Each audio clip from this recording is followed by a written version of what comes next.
We all have a yearning for love, but relationships can be confusing and complicated. Dr. Tammi Balizewski says it all starts from within. It starts with a journey to center. Here's your host for Journey to Center on Empower Radio, Dr. Tammi Balizewski. Hello, my beautiful listeners and exquisite friends. I have a question for you to consider. On a scale of 1 to 10, how happy are you?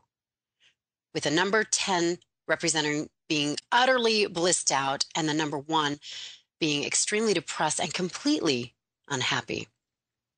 What is the number that intuitively comes forward for you just now? Here are some other questions. Do you feel a sense of unease or discontent? Do you feel dissatisfied or disconnected in your own life? Do you sometimes feel you are on the outside looking in? Or do you simply not feel as fulfilled and happy as you would like to? If you've answered yes to any of these questions, there may be a very real reason for it. And you may be happy to hear it is something that is very fixable. I like this tidbit of wisdom from Jill Bolte Taylor. Although many of us like to think of ourselves as thinking creatures that feel, biologically, we are feeling creatures that think. So if you are not feeling as good as you would like to, you are in the right place here today on Journey to Center. I'm going to be having a compelling and enlightening conversation with Dr. Jonice Webb. Dr. Webb is a clinical psychologist with a background in research, psychological testing, and psychotherapy. She has worked in a variety of settings, including psychiatric emergency service, substance abuse programs, and now specializes in the treatment of couples and families.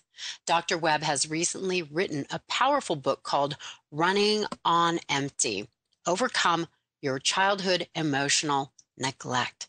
So Dr. Webb, I'm so happy to be having this conversation with you here today on Empower Radio. Hi, Tammi. I'm happy to be here. I love your book. I finished it last night, and it's highlighted and marked up because you have such profound wisdom that you're sharing.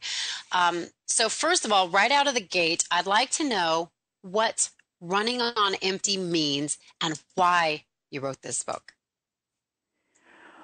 Well, I wrote the book because during 20 years practicing as a psychologist, I started to realize that there are a lot of people who are very affected by something from their childhood, which they can't see or remember.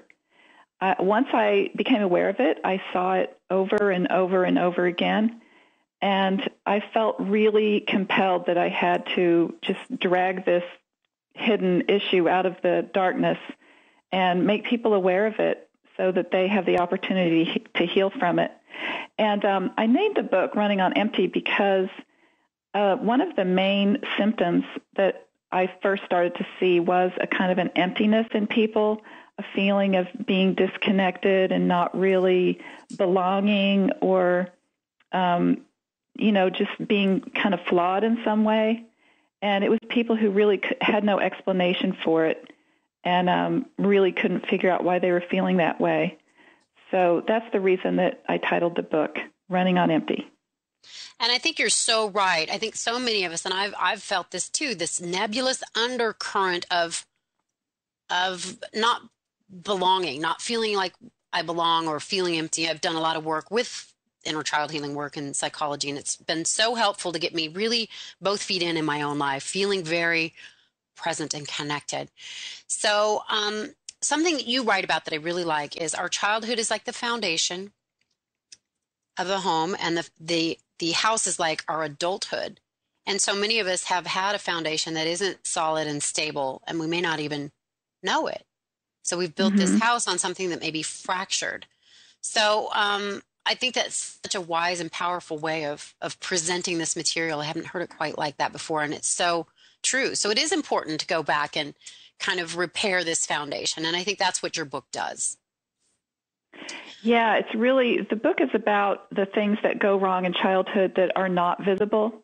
You know, there are many excellent books, self-help books about, and psychology books about, childhood abuse and mistreatment, which are so helpful to people. But I felt like the thing that was not being attended to was the thing that doesn't happen for people in childhood, which is really just the parents adequately validating and responding to a child's emotional needs. And so that's what the book is about. That's what emotional neglect is. And it's really not something that happens to people in childhood. It's something that fails to happen for a person in childhood. And because it's not something that happens to us, it really does get overlooked. And yet, as the foundation of the house, as you just said, it really has a tremendous effect on how an adult feels once, how a child feels once he grows into adulthood. Yes, and I think the thing that makes this kind of insidious, this subject, it's our parents may have been very, good in many ways. I know I was fed and dressed and warm, and I know my mother loved me. I had no idea until later in life that there was emotional neglect. But it's like if our parents aren't deeply in touch with their emotions and haven't been cared for as a child, it's hard for them to give something that they don't have. And this isn't a conversation a lot of people were having a generation or two ago. Yeah, it really has been only, the last few decades that it's become really evident from a lot of research how much impact our childhood has on our adulthood. And, you're so right in terms of understanding emotions. Really, the research on that has happened in the last 40 years or so, or even less. So really, we haven't really had the ability to look at this before now and really talk about it and put words to it and help people be able to, talk about it and deal with it. Yes, exactly. So I'd like to hear from you, Dr. Webb. What are some of the side effects or the manifestations in adulthood of emotional neglect? That's a really good question. So I'm going to start by just giving you some examples of how it might look if it's happening in a family, because that ties directly to how it looks in adulthood. Great. So let's say a child comes home from school feeling really upset because he had an argument with some friends that day at school. So he's feeling a combination of hurt and anger, and he's feeling really mortified because he knows he has to go back to school the next day and face his friends. And let's say that his parents, who love him very much, are having a busy day, and they fail to notice that he's upset. So nobody says to him, hey, what's wrong? Or did something happen at school today? That child is getting an indirect message, but it's very powerful, even though it's indirect, from his parents, that his feelings are irrelevant or they just don't matter. And he's going to feel very alone with it. And then if the parents do something slightly worse and they say, you're in a really bad mood, can you just go up in your room and come down when you can, when you're in a better mood? What's the message that gives to the kid? It's, we don't want to know what you feel. And, you're making us uncomfortable by having feelings, so go away. So that's telling the kid that feelings are bad and unacceptable and maybe even shameful. So either of these kids is going to get the message that their emotions are not wanted, are not useful, are not important. And what kids do in that situation is they push their feelings down and away. And it's very, it's a really adaptive thing for a kid to do. But when that kid grows up, you can't just switch those feelings back on very easily. And so the kid grows up with their feelings pushed away, and that is what causes people in adulthood to feel that sort of disconnected and unfulfilled and sort of empty feeling, because they really have taken a very deeply personal biological part of who they are, which connects us all to the world, and pushed it away. That's fascinating. Yes, I'm loving hearing you speak about this, and I'm seeing it kind of from a different perspective, because children do feel very deeply and very intensely. That's just natural. Oh, And yeah. if we hear the messages like, I don't care what you think or feel, or big kids don't cry, or get over it, and then I think we just take that as fact from our parents. Oh, you just go, okay, I that must be truth because we see our parents as our gods and higher powers. So we just start to numb out, I think. And like you said, disconnect. Yeah, and the really even a worse part of it, too, is that the first example I gave, the kid whose parents just don't say anything and act like there's nothing wrong, Mm-hmm. that child in adulthood might, feel this disconnected feeling or like something's wrong with him. But if he goes to see a therapist, they're going to try to figure out what happened to him in his childhood that has caused this. And he'll have no memory of this thing that didn't happen. He won't remember that his parents didn't ask him.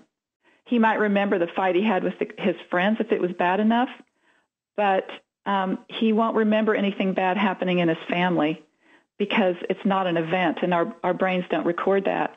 So that's what makes emotional neglect so insidious and invisible and yet so powerful. That makes that so fascinating. And that kind of segues into the question I wanted to ask you. Why do you think this is a subject? It's so prevalent, so powerful. Why do you think it is something that is so often overlooked? Just because it's so invisible and it's so unmemorable. It's not tangible. It's not physical. You can't see it. 50 people could be watching an incident of emotional neglect and have no idea what they're seeing. And the child doesn't register it or record it in his brain. The parent doesn't realize what they're doing because often, they're very loving parents, not always, but often they're really great parents who just, they're raising their kid the same way that their parents raised them. So, this thing that's not there for them, they're not aware of it. And mental health professionals even, I think, we all want to deal with solid data, and we want to, get memories out of people to explain things, which is really great, and it usually works really well. But I think it's caused us to really overlook this much more insidious, invisible thing. I mean, it hasn't even had a name put to it before now that is universal, that everyone can share. The term emotional neglect has not really been a universally known term. So it really has been, I think, overlooked a lot. Yeah, and the thing is, again, a lot of people don't want to say, maybe look at this because it's like, my parents did a really good job, I don't want to be mad, they didn't do anything wrong. And it's, again, not that anybody did anything wrong, because I do believe everybody does the very best they can, given their level of consciousness. Everybody's doing the best they can. So it's not about making anybody wrong. It's just about really realizing that you deserve, sweetness and kindness and love and compassion. Maybe you didn't always get that. But I think cultivating those qualities for ourselves here and now can really just transform us, transform our lives. Wouldn't you agree? Yes, absolutely. And, I do have to say, I think that some parents, parents don't always do their best. There are some parents who, well, I don't know, you could argue that. But I think, a lot of parents are really just very loving and caring. And then there are some parents who are just so taken up by their own needs that they don't pay attention to their child. So that happens. Emotional neglect can happen that way too. Right. I think that's true. Oprah Winfrey says children are 24-hour need machines. And I think it's true. They need so much. And emotionally, they need so much. And oftentimes parents are busy, trying to take care of other children or careers or whatever. They're on empty. So how do you care for this 24-hour need machine when your gas tank is empty? Yeah, that is so true. And then I think also that today's parents, we get so caught up in, trying to make sure our kids are in all the activities we think they should be in, and that they're really busy, and that they're, there's the helicopter parenting syndrome going on. And we don't really, I think we lose sight of the fact that to be a really good parent, the most important thing to do is pay attention to your child's emotional needs. If you do that, you can fall down in many other areas and your kid will still turn out fine. If you're financially compromised. Yeah. such a good piece of information, because I know so many parents are overwhelmed going, this child didn't come with a manual. What do I do? So just hearing that might provide a lot of guidance and direction and solace for listeners that do have children. Yeah, I think so. It sort of simplifies things somewhat in today's complicated world. It just kind of like drags you right back to what really matters and away from all of the electronics and the sports. And, sports are great, but you don't have to drive your kid to 15 baseball games a week in order to have your kid turn out well. That's fantastic. That's such good news. Yeah. I want my sister to listen to this. That's such good news. So, Dr. Webb, I'm really curious because I see this a lot in dealing with, my clients, my friends, my students, sometimes my listeners. I think a lot of people intellectually know that they are loved, but they don't really feel the love. Like it doesn't go all the way in. Is there anything we can do to start allowing this love in and start really feeling it? I think it's so important. Is there anything we can do to open to that?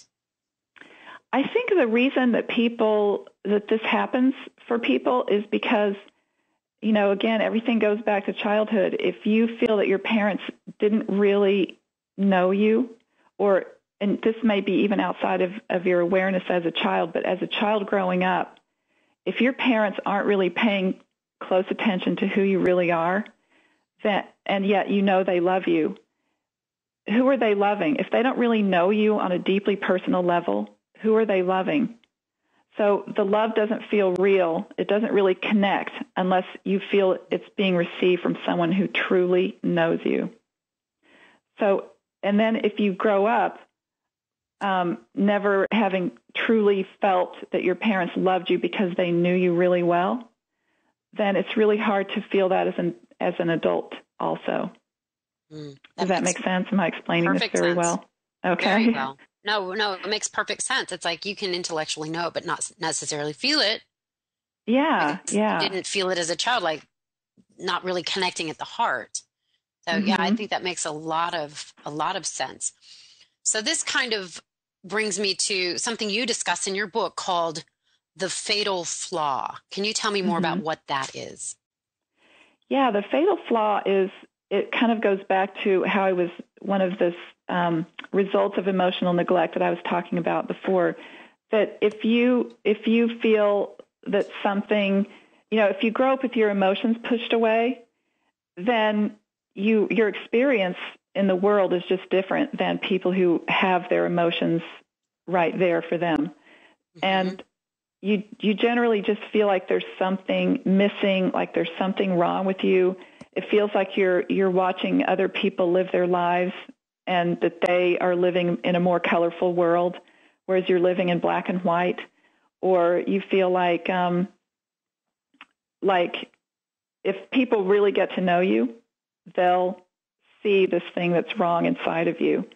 So emotionally neglected people can tend to sort of keep people at a distance because they don't want that feeling, that fatal flaw feeling, to show. Right. And that kind of segues into the subject of counterdependence. Can you explain what counterdependence is? Counterdependence is an inability is a little bit of a strong word, but it's having great difficulty allowing yourself to depend on other people.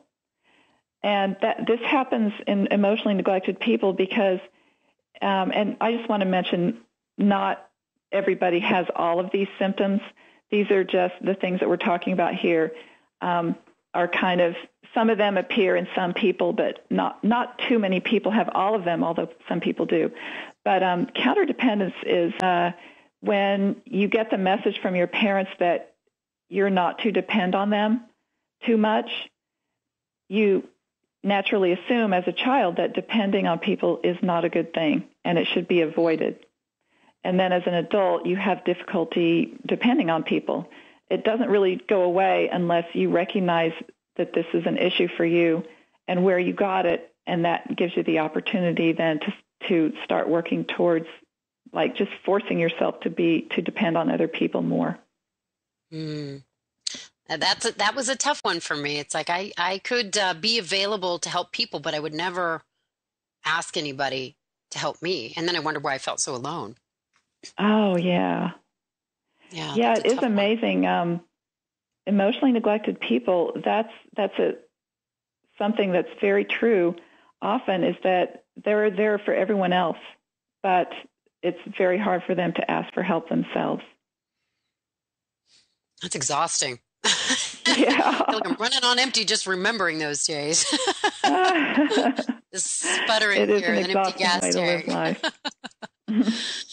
So here's a question, Dr. Webb. How do we start to make friends with our feelings? How do we start to open that door to getting in touch with our emotions again? I mean, that's not a small feat. How can we start to relate to our emotions in a healthier way? It's not a small feat. It's a matter of almost changing your brain. And the best way to change your brain and how it works, once it's been wired in, so to speak, from childhood, is to just do the opposite of what your brain naturally does. You just kind of have to force it. So step one is become aware of what's wrong. So once you realize you have your feelings pushed away, that's a huge step. And realizing how it happened, if you realize it's because, you did that as a child to get by, that's a huge step too, because it really helps to understand those things first. Mm-hmm. Then, in the book, I have a whole kind of system set up there's an exercise that helps people get in touch with what they're feeling in the moment. And, it takes some work, that you have to really force yourself to sit and get in touch with what you feel and put words to it. I mean, there's so many skills that go along with emotion that, you can learn as an adult if you didn't get them as a child. But it is it's a fair amount of work, but it's so worth it. Oh, yeah. It's definitely a process. I like something one of my teachers said. Healing is a process, not an event. It's like layers of an onion. It's one step at a time. And to just realize that and just be gentle with yourself as you're on this path. Because the other option is just staying where you're at. And if you're not happy, to me, that doesn't seem like the best option. No, it's not. And another benefit of actually doing that work is that, along with emotion comes emotional intelligence. And, studies have shown that people with higher emotional intelligence, and I can explain what that is, people with higher emotional intelligence are more successful in life, at work, and in every area. It's even more important to success than intellectual intelligence. I think that that's true. And I think, just as you're speaking, what's coming forward for me is like, if we're not in touch with our emotions, how can we possibly be in touch with our intuition? Knowing what deals to say yes to, knowing what deals to say no to. It seems to me your feelings are going to be pretty important in navigating through the terrain of being successful in life, not just being happy, but also being successful. Yes, you just put your finger exactly on something that helps people in life a lot.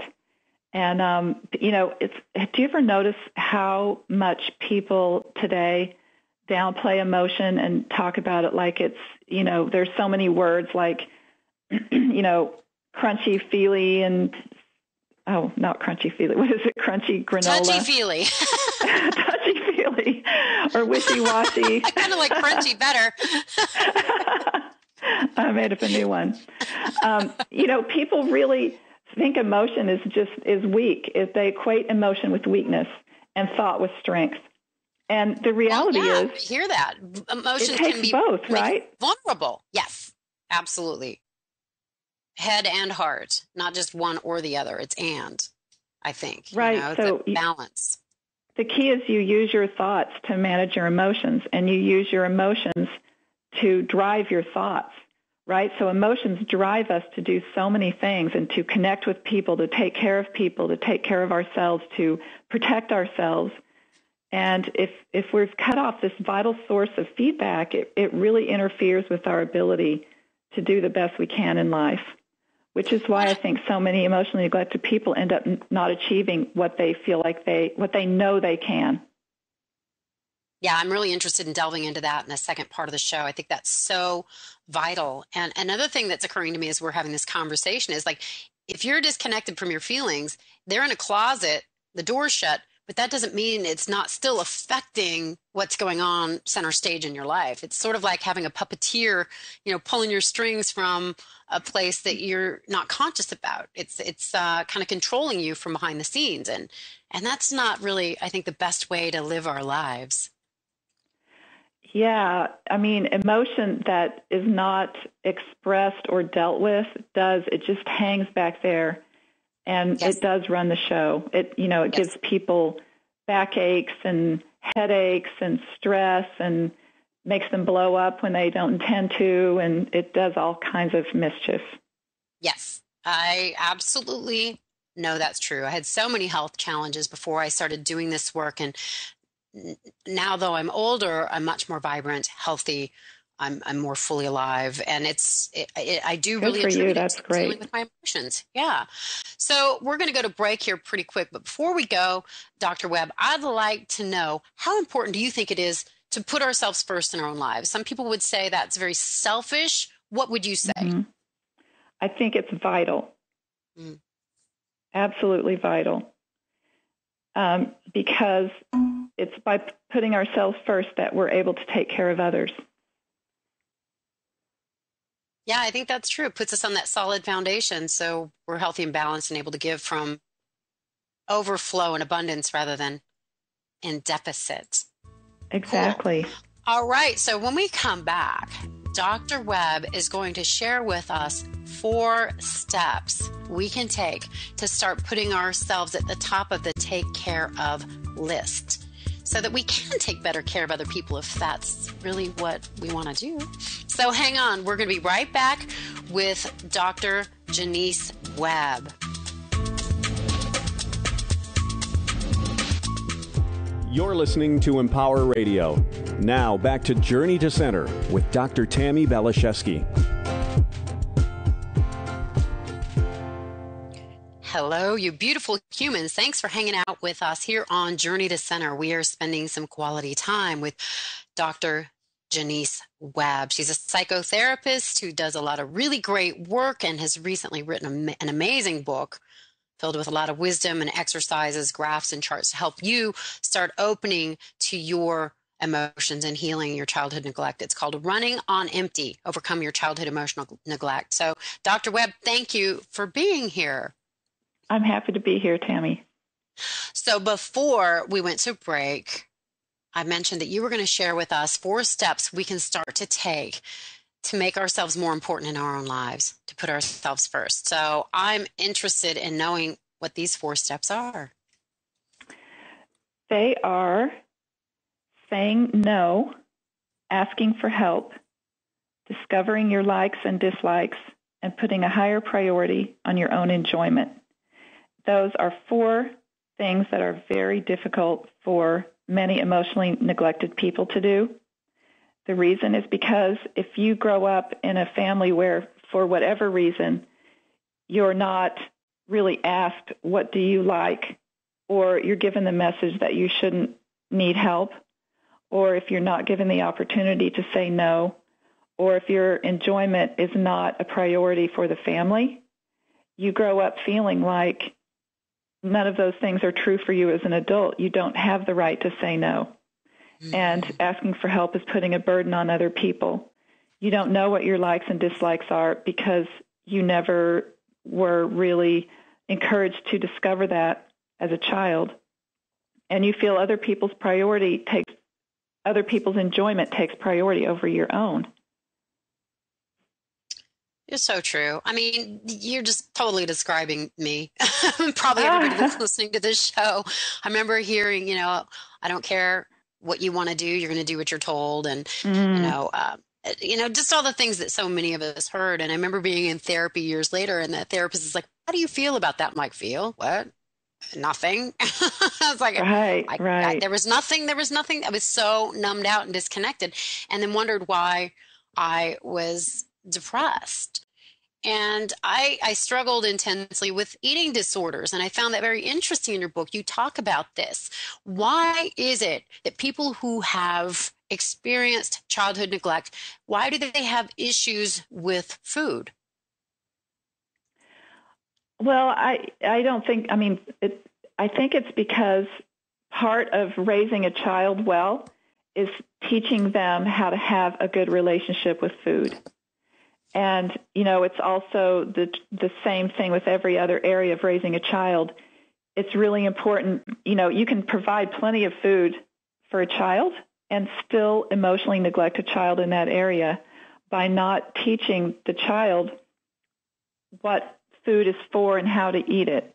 For example, when to eat, how much to eat, what to eat. Those are all important decisions that this child's going to have to make for the rest of his or her life.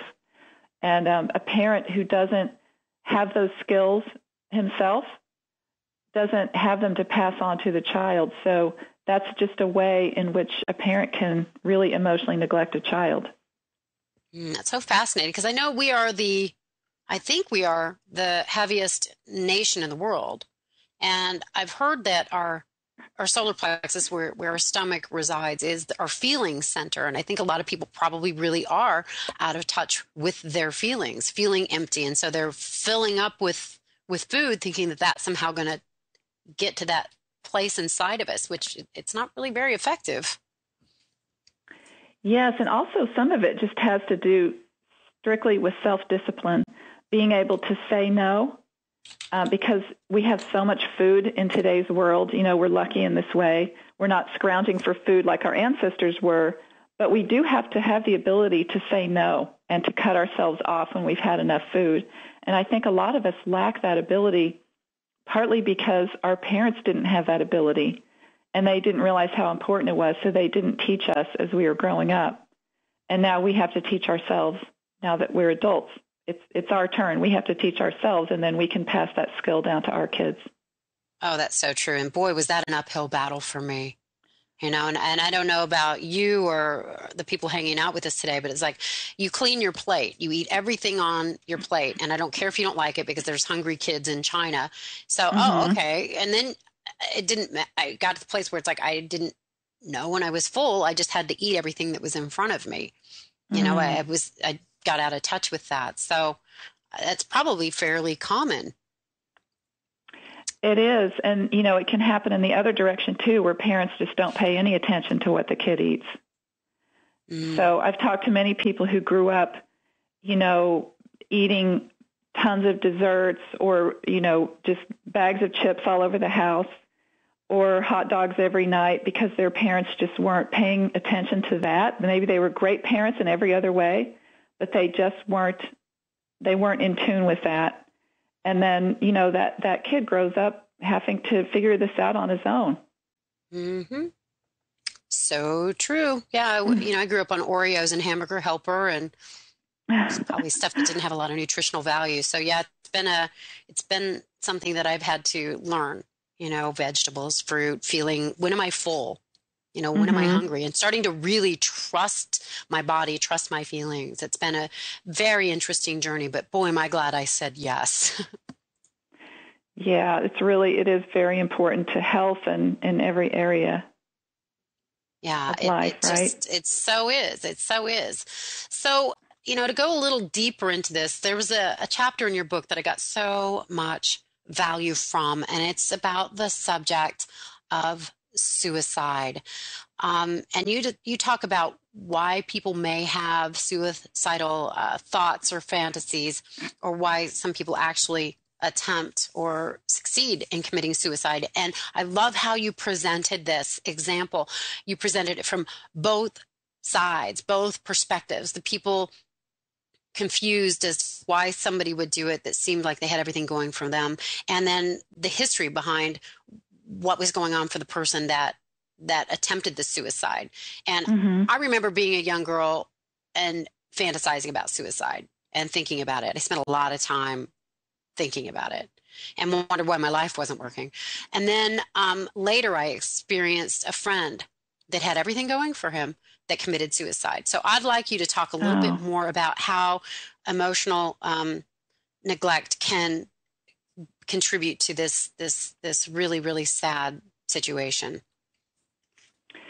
Yeah, I think it's, certainly not everyone who's emotionally neglected ends up feeling suicidal, but I think it can happen just because when you have your feelings cut off, going back to that, and you have this empty feeling, a lot of people describe it as a numbness. And you grow up with this feeling of just being kind of shut down in a way, which prevents you from really being joyful and happy and enjoying life the way that you should. And then you also feel cut off from other people, and it's very hard to ask for help. So you bring all of this together, and, with the numbness and that empty feeling, I think a lot of people end up using the idea of suicide as an escape. And I've talked to many people who have done similar to what you were just saying, that have used that feeling as a way to cope through their childhood even, or their, adolescence and through adulthood.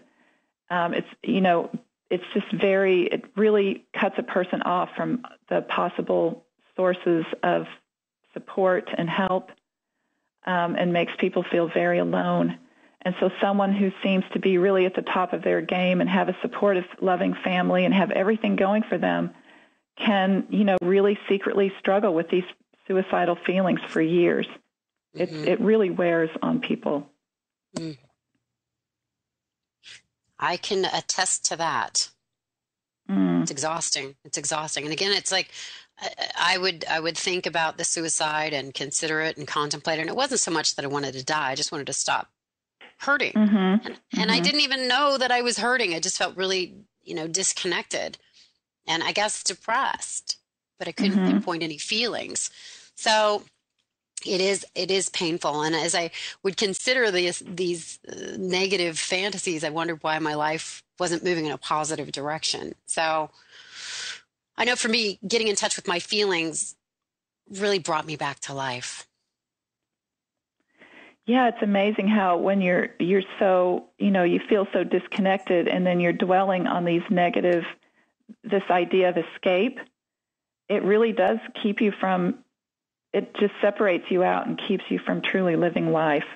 And I think it's great that you were able to do what you did, and it really can just give you a second chance at life to get in touch with the real you. And I feel like that's exactly what I did. It kind of pulled me up by the bootstraps. But I really, really believe when the student's ready, the teacher appears. And I was really ready. I was like, either I have to just off myself and get over this, or I have to figure this out. And fortunately, I think for me, I chose the latter. Yes, thank goodness, huh? Yes. And it was weird because once I put both feet in on this healing path, one of my very best friends did make the other choice and did commit suicide. And it was just heart-wrenching. And he was very successful. He was a cosmetic surgeon. It was like, it doesn't make any sense. But now, I get it.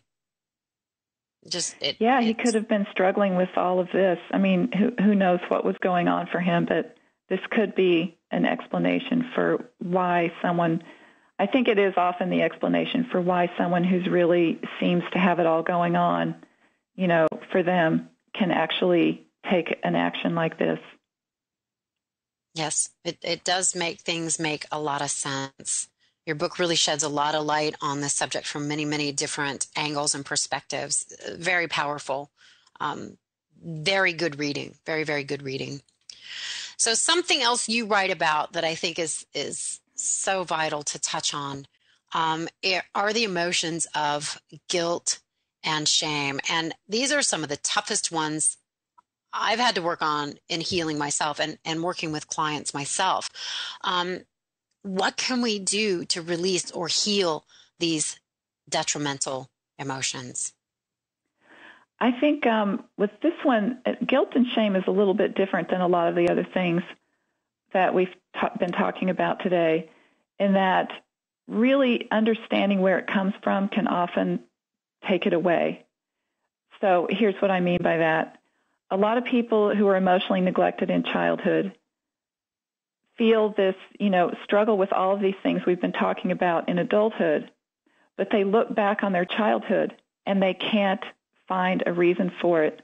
I've heard so many people say, my parents were great, I was never abused, nothing terrible happened to me in childhood, or if something did, it's already been dealt with, and yet I still feel like something is wrong with me. And what happens then when there's no explanation for it is that people blame themselves. They say, well, there's obviously something wrong with me.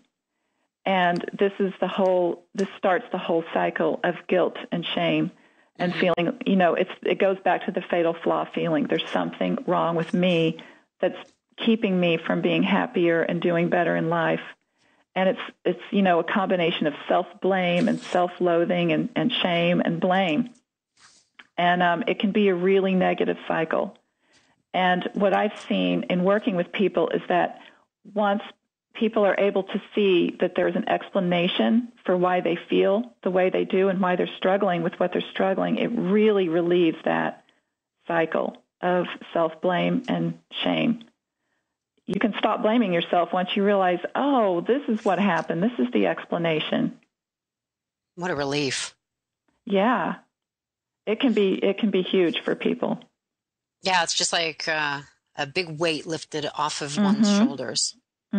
Exactly. So powerful, so helpful. Just letting go of that stuff that's no longer serving you. So and it doesn't mean you have to blame your parents. It's not about blaming them either. It's, right. No one has to be blamed. It's just about understanding, right, what went wrong and why. That's exactly right. And then I think that's when we can begin to heal. We don't blame others. We don't blame ourselves. It's just information.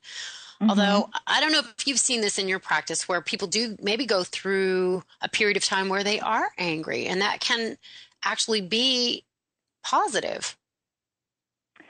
Yeah, well, there are parents who do deserve blame. There are parents who actively ignore their children or who are too self-involved to notice what their kids are doing. In the book, I talk about all these different kinds of parents. And some parents really, it serves you to get angry at them because they didn't make the best choices for, not out of love, but for the wrong reasons. And so sometimes, yes, sometimes blame does make sense. And sometimes it's just a stage, and you can, feel that for a while, like towards your parents, and then you get past it. Yes. Yeah. It's like a stepping stone on the path to getting healthy. So yeah, exactly. I totally agree with you. So Dr. Webb, if maybe somebody's listening and they're realizing they were emotionally neglected as a child and weren't nurtured properly, what are some self-nurturing behaviors we can start to take as adults? Well, to start with, those four things that we were talking about earlier, saying no and asking for help and figuring out what you like and what you don't like and prioritizing your own enjoyment. It's not so easy to fix all those things, but they're definitely fixable. And just starting to take better care of yourself, making sure that, really prioritizing your own needs is so important. And making sure that you eat right and you exercise, you get enough rest, learning ways to soothe yourself when you get upset and getting in touch with your feelings. And, a really big one is having compassion for yourself. Instead of, stop blaming yourself, stop being angry at yourself. And most emotionally neglected people have a lot of compassion for other people. So use that on yourself. That can be so hard. When I first heard that, I'm like, okay, that sounds nice intellectually, but how do I do that? You mean all of those things, or the compassion part? The compassion, because I think what you're saying is absolutely key. Mm-hmm. But it's hard. I guess maybe like what you were saying earlier, it starts with the intellectual understanding, cracking that door open to that possibility so that it can eventually kind of come in. But wow, I just remember being overwhelmed when I first heard that. You need to have a little more compassion for yourself. I was like, okay. How do I do that? Yeah. Well, it depends. I think it depends for different people, like in what way they need that compassion. But generally, once you start really trying to do all of these other things that I listed first, once you're doing those things, you start to feel like you start to recognize your own value in a different way. Because your behavior is giving, you're giving yourself the message every day that you matter and that you have value and that you're worth taking care of. And that starts to open that compassion door some. I think that's compassion. Beautiful. That is such a good piece of wisdom right there. If somebody could just say to themselves, you know what, I matter. I deserve to be taken care of. If they can just say that as an affirmation, I think that really does start to open the door to cultivating authentic compassion for oneself. Yeah, if you think about it, I think a lot of people who are so hard on themselves, it's because deep down they don't feel that they matter. It really, the two things really go together. I think you're absolutely right. Yeah, and something else I see a lot with clients that seem to struggle with this is the desire or the belief that they need to be perfect. What would you say to someone that thinks that they need to be perfect in order to be worthy of love or to matter? Yeah, I think that also goes along with the whole picture. The other person's needs are greater than mine, and I don't really matter. And the only way that I can be acceptable is to be perfect and do everything just right. And, that's just not, it's not how people are. There's no way to be perfect. So I think, it too goes along with the whole picture. Once you start changing how you do things, your feelings about yourself will change, Yes. And once your feelings about yourself change, it changes how you do things. It's like gets this circle going, which starts to change everything about how you live your life. And that perfectionism thing is part of it, that, you have compassion for yourself more, and then you realize, oh, everybody makes mistakes. I make mistakes too. It's okay. I still have value. I'm still important. I still matter. Absolutely. When I really got that it's being human isn't about being perfect. It's about being loving. And it starts and ends with ourselves. That was just like, okay, well, maybe I can love myself, warts and all, because, being human is clumsy. We make mistakes. It's just the way it is. And to just lighten up on myself and be able to have fun with it rather than judge myself for it. That was really so liberating. So liberating. Yeah. You're touching on a really important aspect of that I talk about in the book about emotional neglect. The opposite of emotional neglect. Emotionally attuned parents actually really pay attention to who their child is, their strengths, his weaknesses, what he's good at, what he struggles with, and feeds it back to the child. So the child sees himself reflected in his parents' eyes, and this is how he forms a balanced vision of who he actually is, and learns that all of those things, my weaknesses, my strengths, make up who I am, and I'm good, I'm valuable, I'm important. And if you don't get all of that from your parent, then that's why you end up struggling with all of this, in your adulthood. Absolutely. Yeah. I know that we determine or figure out who we are by the reflection back to us of the people that raised us. And if that reflection wasn't accurate or loving or positive or patient or good, it's very hard to have an accurate assessment or objective perspective of ourselves. So, and if we don't have it, we can still cultivate it. And I think your book can be a really powerful healing tool for people that maybe struggle with that. So really good stuff. So, Dr. Webb, I have a question trying to understand this. I understand so much of what you're talking about. It's really easy, but I would love to comprehend this a little bit better. Why do people who suffer from childhood neglect often lack self-discipline as an adult? Right. Well, it kind of goes back to what we were talking about with the eating. So if people, I think, believe or think that self-discipline is something you either have or you don't have. Like some people have really great self-discipline and others don't. And we kind of think that we're either born with it or we're not. But the reality is we learn self-discipline by the way our parents discipline us as we're growing up.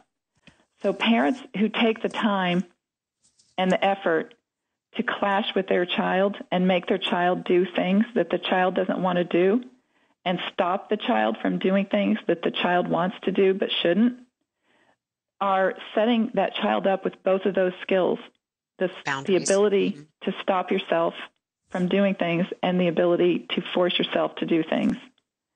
And I've talked to so many people. This is just an area in which so many people who are emotionally neglected were also neglected, that they didn't get to internalize these two really vital skills in the right way because their parents were either overly permissive with them and didn't set up enough structure in that way, or just failed them maybe in one area such as food, or it could be in the area of exercise. But it's sort of like a neurological pathway in your brain that gets set up as a child if your parents do it right. And, most parents screw up in one way or another, right? There are no perfect parents, which is why I think so many people end up struggling. What was that? That darn word perfect again. Yeah. Now, I read somewhere that the desire for perfect or perfectionism is actually toxic. It's one of the worst intentions we can have for ourselves. I totally agree with that. It's impossible. So how can it be helpful to aspire for something that's impossible? Yeah, it's not that much fun.